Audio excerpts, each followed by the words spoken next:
점을 누가 먼저 했는지. 근데 야고보 사도가 이런 말씀을 왜 하셨을까? 야고보서는요, 이게 성경 가운데 행함을 굉장히 강조하는 말씀이에요.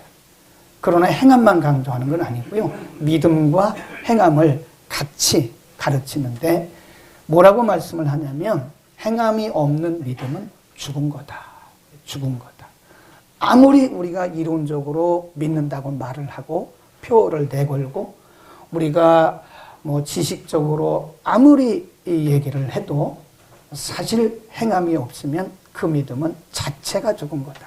그래서 행함이 있는 믿음에 대해서 말씀을 하면서 사람들이 왜 행하지 못하는가에 대해서 4장의 첫 번째 말한 게 뭐냐면 정욕 때문에 그렇다. 우리가 하나님의 말씀대로 살지 못하고 하나님의 뜻대로 가까이 가지 못하는 것은 왜 그러냐?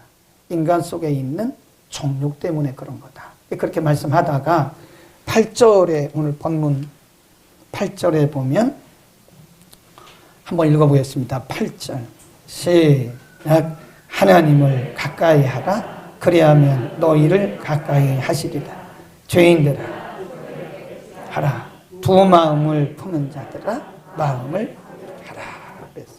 여기 보면 하나님을 가까이 하라. 하나님을 가까이 하라. 하나님을 가까이 한다고 하는 의미가 무엇이냐? 오늘은 그 말씀의 의미를 우리 상고하고요.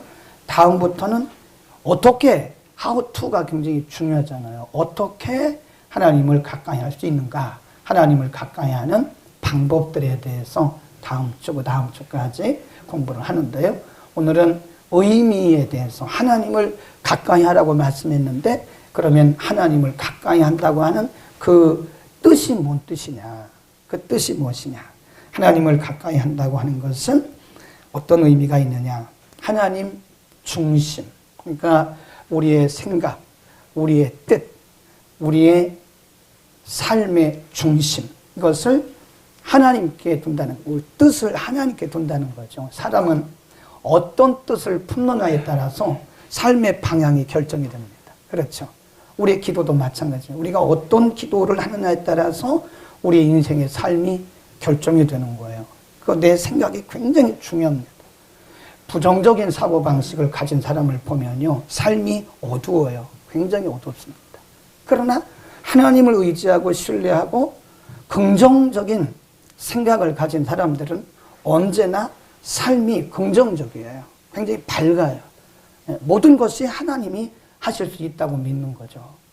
그러니까 생각이 굉장히 중요해요.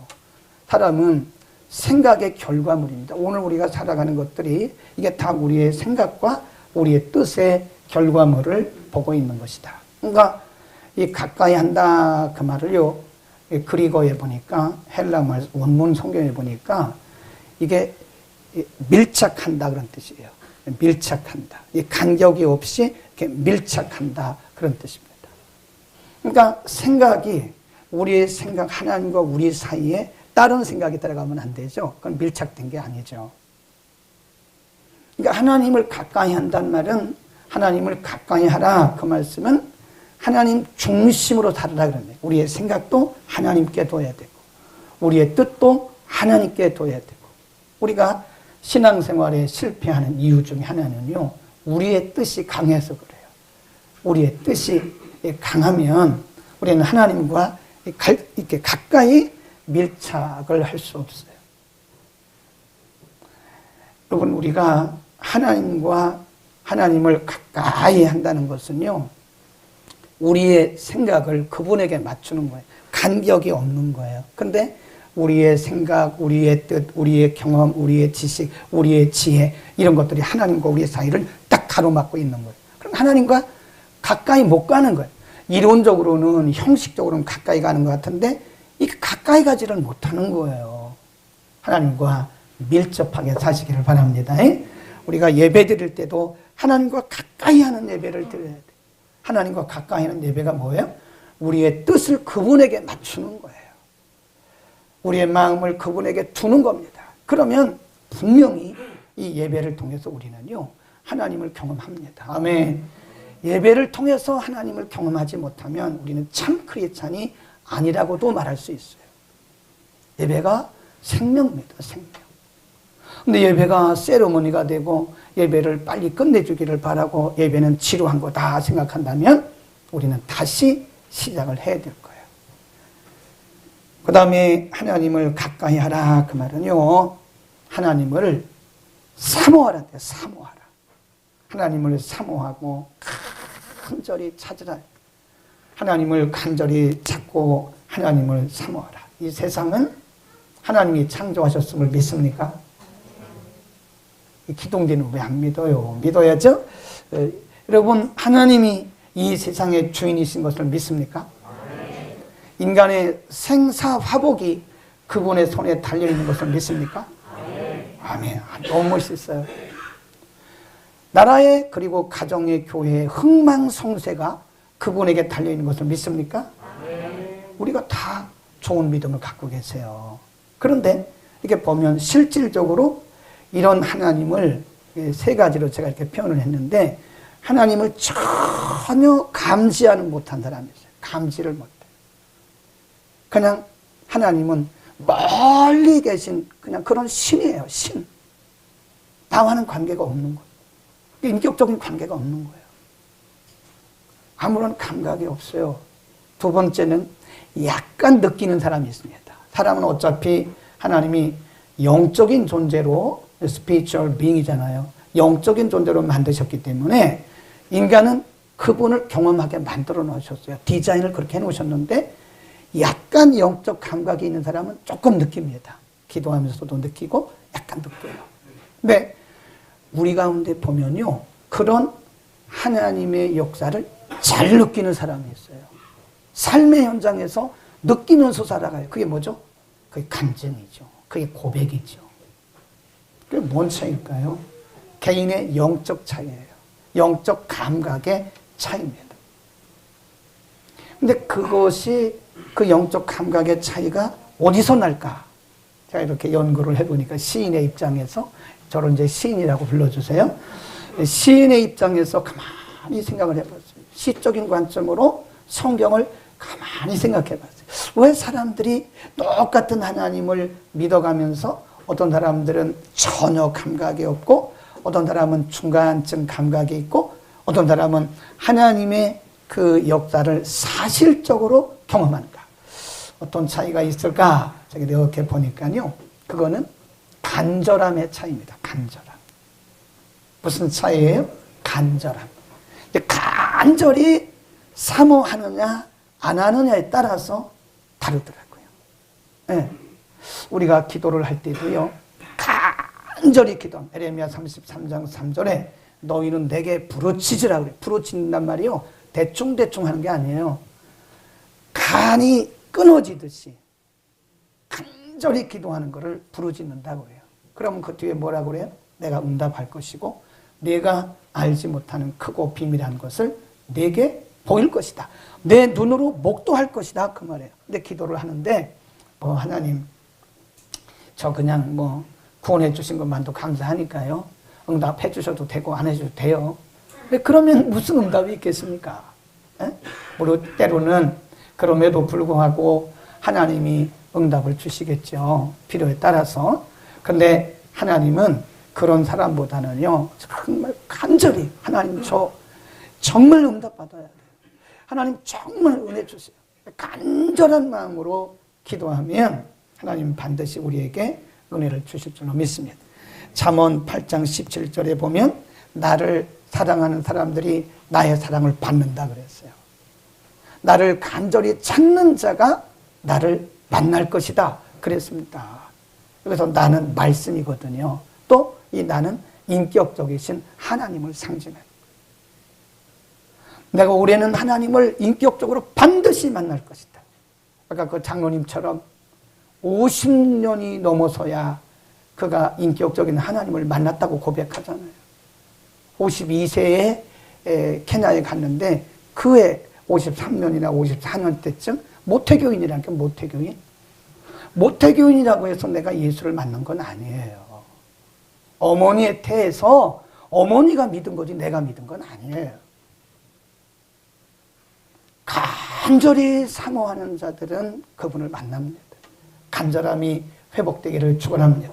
응답을 주셔도 되고 안 주셔도 되고 은혜를 받아도 되고 안 받아도 되고 그렇잖아요. 우리나라에 들어와 있는 사람들 중에 한국말을 잘하는 외국인이 있어요. 이 사람들이 어디서 배운 게 아닙니다. 우리가 그걸 뭐라고 하냐면 survival language라고 그래요. 살기 위해서 배우는 영어. survival, 살기 위해서 배우는 영어입니다. 자기들이 살아나야 되니까 자기가 간절히 다니면서 자기가 배우는 거예요. 사람들이 어떻게 말을 하나 이렇게 보는 거예요. 욕도 배우더라고요. 이렇게 보는 거예요. 아, 이럴 때는 어떻게 말하지? 이럴 때는 어떻게 말하지? 이걸 이렇게 보다가 보는 거예요. 옛날에 지금은 저 터키에 가 있는 크리틴이 지금 터키에 가 있어요. 비자를 받다 못 타가지고 터키에 가 있는데 거기는 교회가 없대요. 그리고 무슬림권이기 때문에 예수 믿고 예배드리다 잡히면 단칼에 날아간대요. 그래서 우리 교회라든지 이런 여러 교회 유튜브로 예배드린다고 해서 그러면 되냐? 그 교회를 찾아라. 그랬더니 교회가 있기는 있는데 잘 안 된다. 자기가 개척을 하겠다고 그래서 그러면 개척을 하라고. 근데 그 친구가요. 이렇게 보면 문법적으로 조금 빗나가긴 해도 이렇게 보면 영어를 잘해요. 근데 원래 이란에서 올 때 영어를 배워서 온 게 아니에요. 한국에 와서 서울대에 가서 한국어 과정 공부하고 뭐 여기저기 다니면서 비자 때문에 그 한국어 배우다가 이거 한국어만 배워가지고 이게 도대체 언제 배울지 모르니까 이번에 영어를 한국 와서 배웠어요. 근데 영어를 잘해요. 3년 영어 배웠다 그러는데 영어를 우리나라 사람 10년 배워도 잘 못하잖아요. 영어를. 읽기는 잘하는데 리스닝은 어느 정도 되는데 스피킹이 안 되는 거예요. 그 외국인이 오면 도망가고 막 이래요. 아, 나 화장실 간다고 도망가고 막 이런데.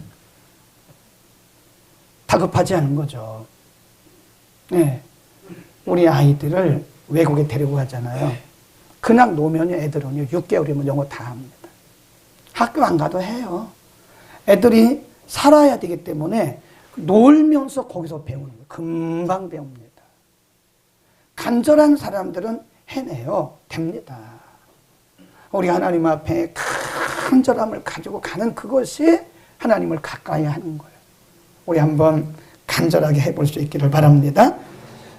시편에 보면, 성경에 보면 하나님을 가장 가까이서 만난 사람 중에 하나가 누군지 아세요? 다윗입니다. 다윗은 하나님을 가장 가까이서 경험한 사람이에요. 말씀을 가장 많이 경험한 분이에요. 근데 그 다윗의 시편에 보면요, 내가 사모하나이다. 네, 사슴이 시냇물을 찾아 헐떡이면서 헤매이듯이 내 영혼이 주를 찾아 헤매나. 제 말은 아닙니다. 그만큼 예배의 능력이 있다는 거예요. 말씀의 능력이 있다는 거예요. 우리 조금씩 열려요. 그러면 성경의 맛을 알잖아요. 그러면 성경을 안 읽을 수가 없습니다. 성경의 맛을 한번 알게 되면요, 안 읽을 수가 없어요. 간절한 마음으로 성경을 한번 읽어보시고 예배도 간절한 마음으로 하고 기도도 간절한 마음으로 한번 드려보기를 바랍니다. 그래서 하나님을 가까이 하는 자들은 우리의 삶의 현장에서 하나님의 역사를 눈으로 목도해야 돼요. 눈으로 목도하고 우리의 입으로 표현하는 것이 뭐예요? 그게 간증입니다. 간증. 그 다음 하나님을 가까이 한다고 하는 것이 뭐냐? 동행하는 겁니다. 하나님과 동행하는 것을 의미합니다. 하나님과 밀착해서 동행. 우리 옛날에 그 초등학교 다닐 때 보면 가을 운동회 때 두 사람이 이렇게 발을 묶잖아요. 그거 안 해보셨어요? 두 사람이 발을 묶고 그걸 뭐라 그래? 2인 1조 달리기 하잖아요. 이렇게. 네. 근데 이게 마음이 안 맞으면요, 이게 어긋나요. 자꾸 이게. 이 부부간에도 이게 2인 1조로 살아가는 거예요. 죽을 때까지. 이 마음이 안 맞으면 이게 엇박자가 나는 거예요. 그러니까 티격태격 싸우고 재미가 없는 거예요, 생활이. 이 부부가 마음이 맞으면 한 마음이 되잖아요. 그러면 따박따박 얼마나 재미있겠어요. 우리의 신앙생활도 왜 그렇게 신앙생활이 재미가 없고 그냥 별로 발전도 없고 신앙생활이 왜 이렇게 무의미하냐? 그것은요, 나 혼자 가서 그런 거예요. 찬송가의 가사 중에 주님 함께 가면 뭐하고? 겁낼 것 없고, 주님 함께 아니 가면 뭐라 그래요? 헛되다니, 헛되. 그러니까 동행이란 말은 하나님과 이렇게 발을 맞춰가는 거예요. 발을 맞춰서. 내가 앞서가면 안 되죠. 가끔 보면 어떤 분들은 하나님보다 앞서가요. 기도도 안 하고 막 앞서가요. 하나님보다 앞서가면요, 그 백발백중 실패입니다. 일시적으로는 잘 되는 것처럼 보여요. 근데 그거 결론에 가면 다 실패해요. 기도보다 앞서면 안 돼요.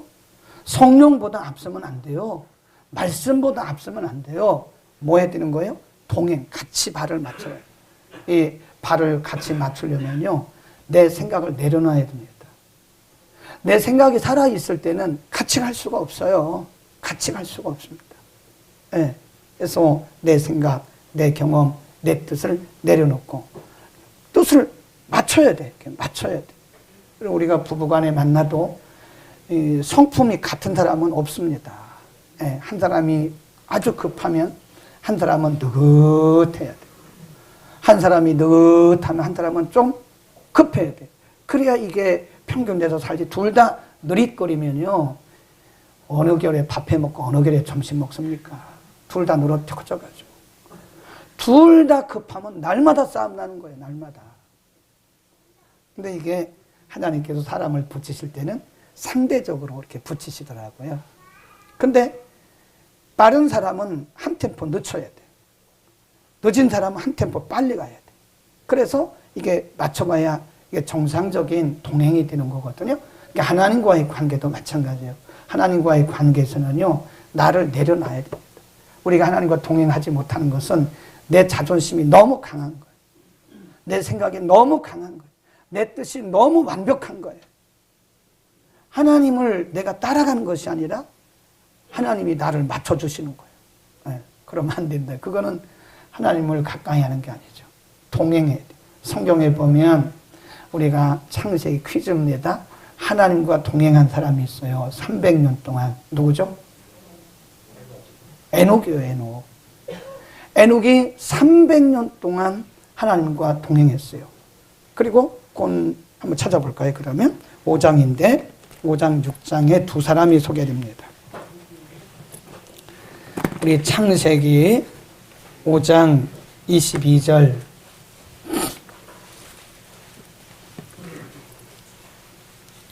무도셀라를 거기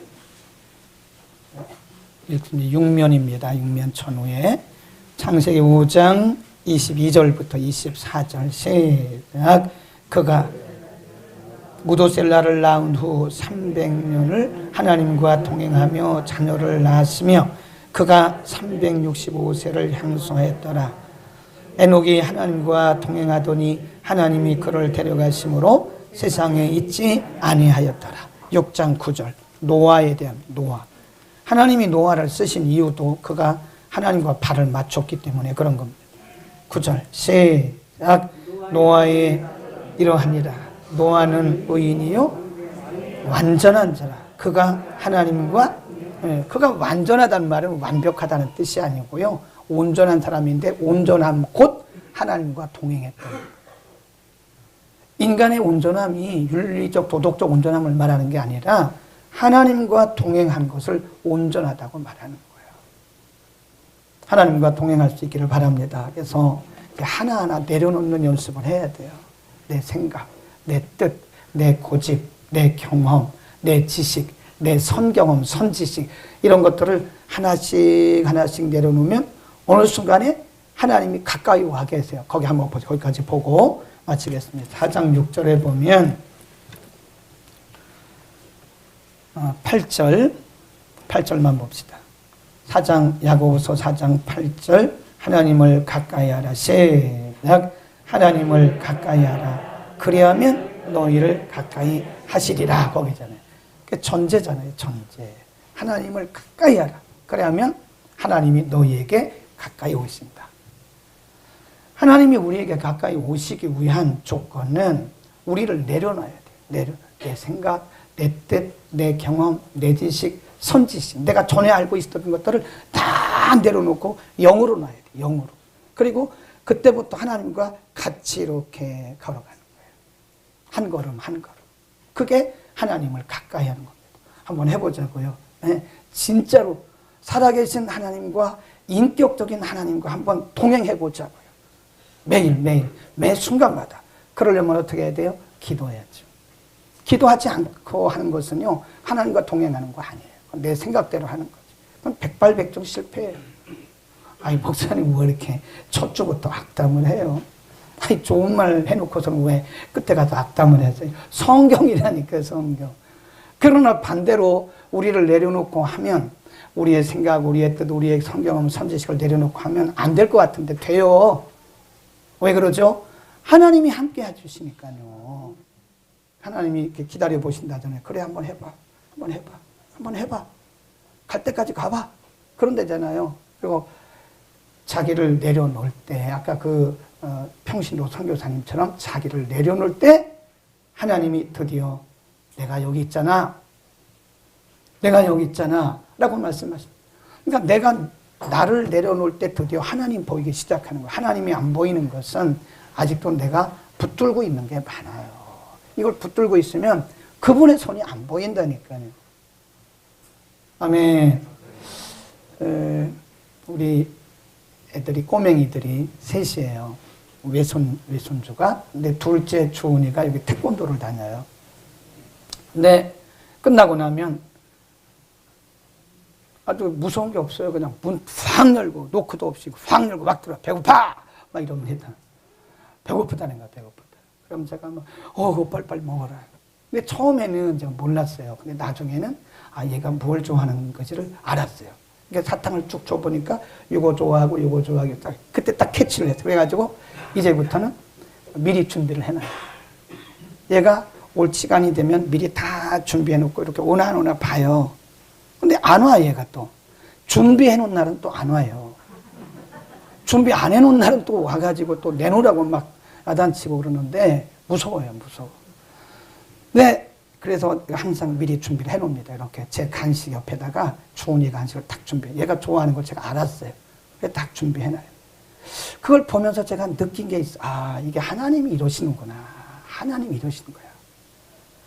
우리에게 은혜 주시려고 다 준비를 해놓으신 거예요. 우리에게 복 주시려고, 오늘 이 김집사가 오면 내가 이렇게 은혜를 줘야지. 아이고, 이건 집사 오면 내가 복 줘야지. 이렇게 딱 하나님이 준비를 하고 계시는데 안 오는 거예요. 안 오는 거예요. 가까이 오지를 않는 거예요. 그러면 하나님이 준비하신 것이 어디로 가겠어요? 우리는 하나님을 가까이 하는 한 해가 되기를